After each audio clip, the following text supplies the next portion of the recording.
The ancient buildings of the Sumerians, the Ziggurats, are striking in their grandeur and are not inferior to the Egyptian pyramids. Naturally, many theories have been put forward about the purpose of these ziggurats, including those of interest to ufologists. In September 2016, Iraqi Transport Minister Kazem Finjan made a sensational statement during a press conference where he told publicly that he was sure that the ancient Sumerians were well acquainted with space and that the first platforms for spacecraft were built on the territory of the Sumerian cities of Ur and Eridu, now in Iraq, and the Dhi Qar area about 5,000 years ago, maybe more. Could these cities in Iraq, like Baalbek in Lebanon, have been in ancient times spaceports for huge spaceships carrying extraterrestrial beings and humans to outer space?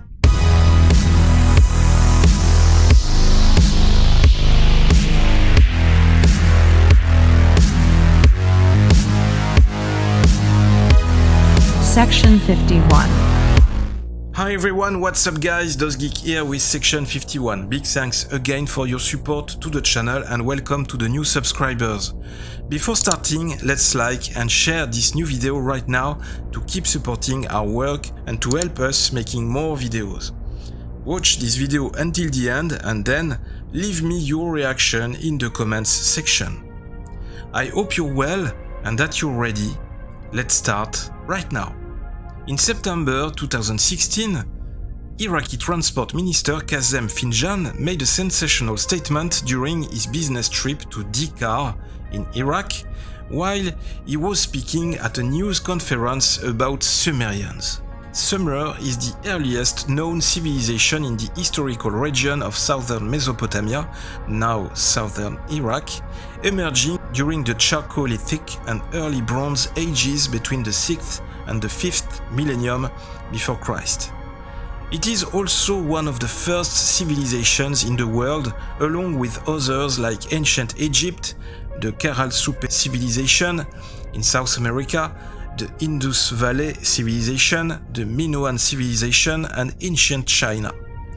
Living along the valleys of the Tigris and Euphrates, Sumerian farmers grew an abundance of grain and other crops. This territory later became Babylonia and is now in Iraq and Syria.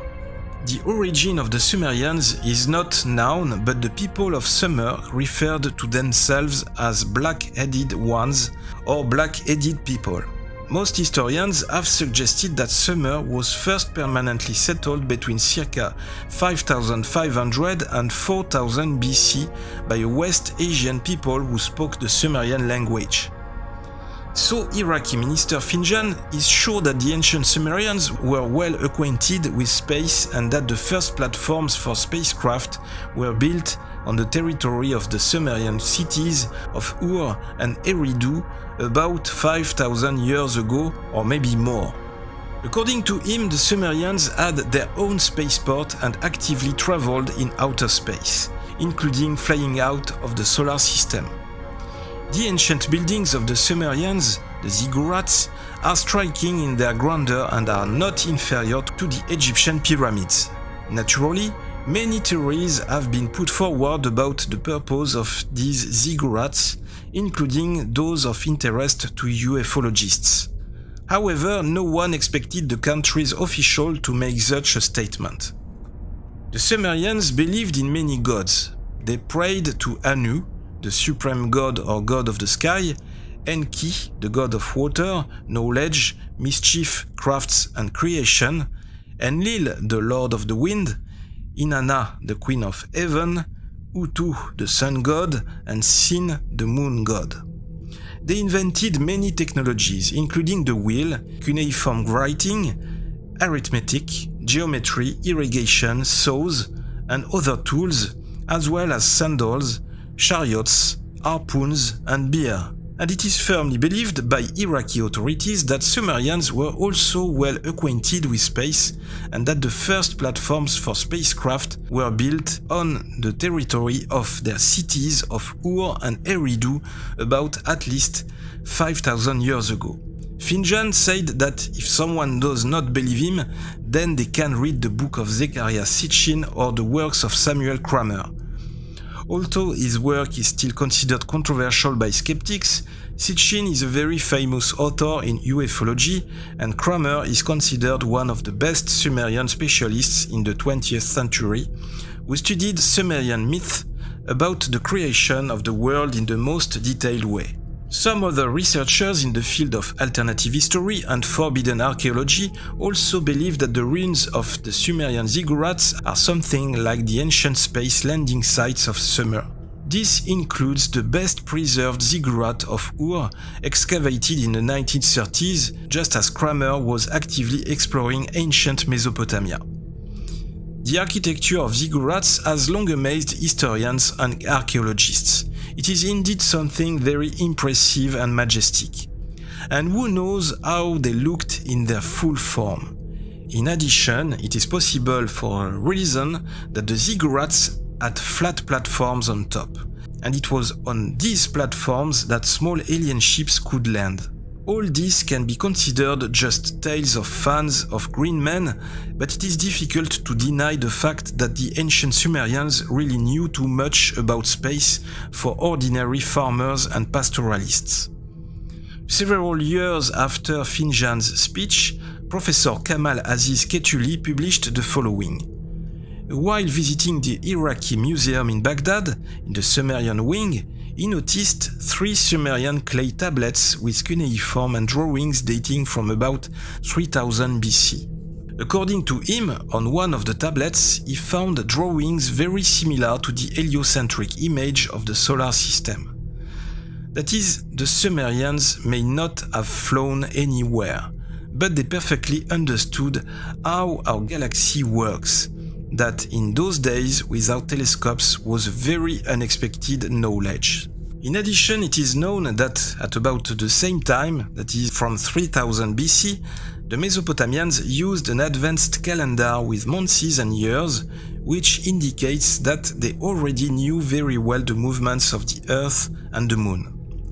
Also, at one time, scientists discovered that the Sumerians were well aware of the existence of 5 planets in the solar system, visible to the naked eye. These planets are Mercury, Venus, Mars, Jupiter, and Saturn. How are such deductions possible? Khorsabad, Iraq, March the 23rd, 1843. While excavating for archaeological treasures, a group of men, led by French scientist Paul-Émile Botta, came upon the remains of a huge Assyrian palace and within it an abundance of Sumerian cuneiform inscriptions. When translated, the inscriptions told of what archaeologists believed to be the world's oldest civilization and a group of powerful beings called the Anunnaki. The Anunnaki was a term of the gods used by the ancient Sumerians, but the original form of it simply meant the sky people. It meant those that were connected with the stars. The Anunnaki were seen to be the givers of civilization to mortal kind, and they are described as having the shining eyes and having a radiance and an otherworldly feeling about them. So, based on 30 years of studying the Sumerian cuneiform tablets, in 1976, author and researcher Zecharia Sitchin published a book called The 12th Planet, in which he proposed that the Sumerian gods were in fact refugees from another world. According to Sitchin's interpretation of the tablets, these alien visitors, the Anunnaki, created humankind. It appears to be that gods came down and literally started a colonization project here on Earth, creating us in their image and after their likeness. It also might stand to reason then that they have infused us with the desire to spread this colonization project beyond Earth. Maybe we are on the same path. We are beginning to understand that the Anunnaki gods were actually ETs, that they could be still out throughout the universe, and that we could now as we are starting to head out into space, be encountering the prime intelligence that originally had civilizations on Earth and were working throughout this solar system. But where in space will we ever have the chance to meet them? On what planet?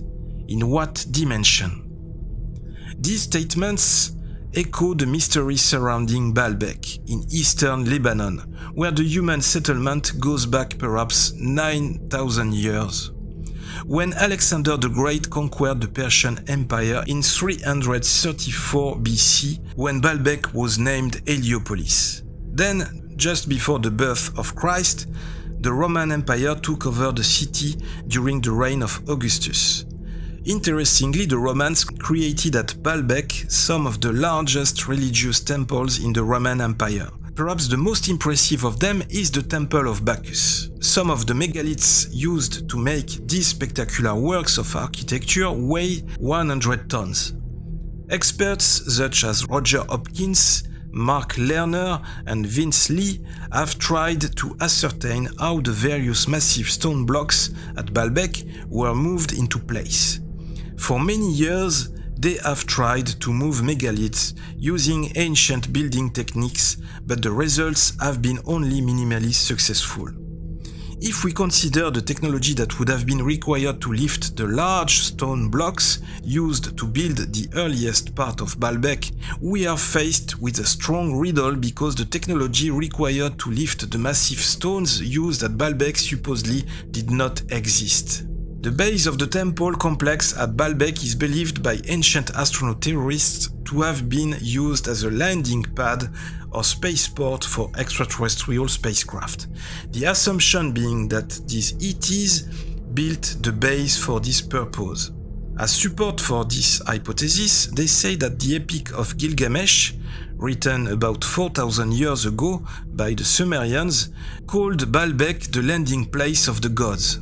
In the Epic of Gilgamesh, Gilgamesh king of Uruk embarked on a quest for immortality that took him to Baalbek so he could board a Shem or rocket to the planet Nibiru, home of the Anunnaki gods, so he could also obtain the eternal life of the gods. According to Sitchin, Gilgamesh witnessed rockets being launched from Baalbek in the Epic of Gilgamesh.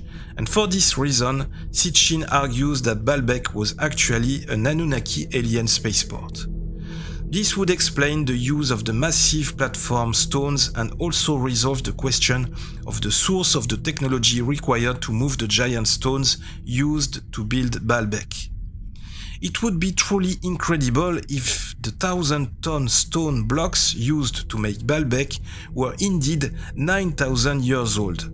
But many mysteries continue to hover over Baalbek, especially on the dating of those enormous monoliths. But there is good evidence to suggest that the Roman and Greek temples at Baalbek were built using the remnants of an earlier, more ancient temple as a foundation. However, how this earlier, more sophisticated and technologically challenging foundation made of giant stone blocks was itself built, who built it and why, remains an unresolved question open for debate. Could extraterrestrials have taught civilizations around the world how to build megalithic structures? If somebody could find an extraterrestrial spaceship, maybe one that crashed near Baalbek thousands of years ago, it is certain that this could provide solid evidence of the presence of ancient aliens in this place, and some evidence that it was indeed a spaceport. Could the cities of Ur and Eridu in Iraq, like Baalbek in Lebanon, have been in ancient times spaceports for huge spaceships carrying extraterrestrial beings and humans in space? Is it just a crazy theory? Or does this theory of ancient astronauts deserve to be taken seriously? If all this is true, this would mean that there was a lot of extraterrestrial activity in this geographical area. But will ancient astronauts ever come back? It raises a lot of questions and it's very interesting. What are you thinking? I hope you enjoyed this video. Section 51 is on social networks, Facebook, Instagram, Twitter. Don't forget to like this video, don't forget to share it, to subscribe to the channel, and to support Section 51. I'll be back really soon. Open your eyes, watch the sky, live long and prosper.